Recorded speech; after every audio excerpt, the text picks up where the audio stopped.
agama dia bahawa sifat manusia itu akan mencari Tuhan itu sendiri. Okey.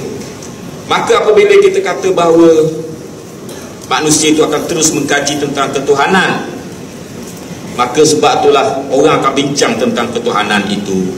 Termasuklah kita orang yang telah Islam ni, kita akan bincang masalah ketuhanan itu. Jadi saya dah sebut tadi, bila bincang masalah ketuhanannya akan timbul teori-teori yang mengatakan di sana ada af'alul ibad, perbuatan manusia ni adakah daripada Tuhan ataupun tidak.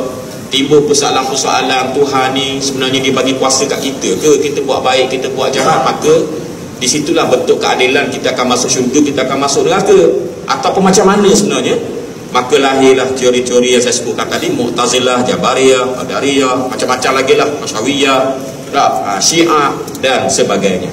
Maka Imam Syafi'i dia hidup di zaman, tak silap saya, ada 7 kelompok pemikiran manusia tentang ketuhanan ini. Imam Syafi'i hidup di kala itu. Tetapi barang diingat bahawa Imam Syafi'i tak sempat hidup dengan golongan Asy'ariyah. Golongan Asy'ariyah ni adalah golongan yang kita menganut sekarang ni. Di Malaysia kita menganut fahaman Asy'ariyah dari segi tauhid, yang diasaskan kononnya oleh Abu Hasan Al-Asy'ari, yang lahir pada tahun 206 Hijrah dan mati pada 324 Hijrah. Imam Syafi'i dia lahir pada 150 dan dia meninggal dunia 204. Umur dia 54 tahun ikut tahun Hijrah. Kalau ikut tahun Masih mungkin umur dia 52 tahun tak, ataupun 51 tahun. Sekejap dia hidup dah. Maknanya dia kata bahawa Imam Syafi'i tak sempat dengan Asy'ariyah. Jadi sebab tu jangan kita campur adukkan di antara pegangan Imam Syafi'i dalam isu yang berkait dengan tauhid ini dengan Asy'ariyah yang kita anut sekarang ni. Faham maksud saya? Asy'ariyah ni yang kita anut sekarang ni, yang kita di Malaysia ni, kita menganut fahaman Asy'ariyah yang kononnya berteraskan kepada pembelajaran yang paling nampak sangat ialah pembelajaran tentang sifat 20. Tak?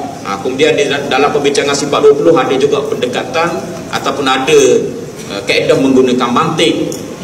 Tak? Ada dalil naqli, ada dalil aqli, dan di sana ada istilah-istilah falsafah, suluhul qadim, tajizul hadis dan sebagainya.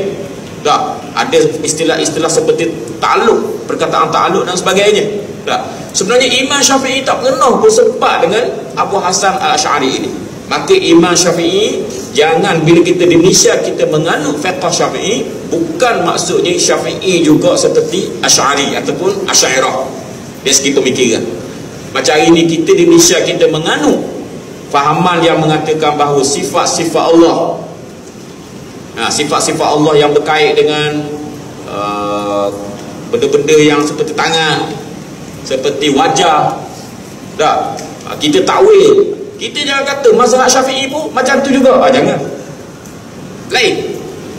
Tak sempat ni, Imam Syafi'i tak sempat. Tak?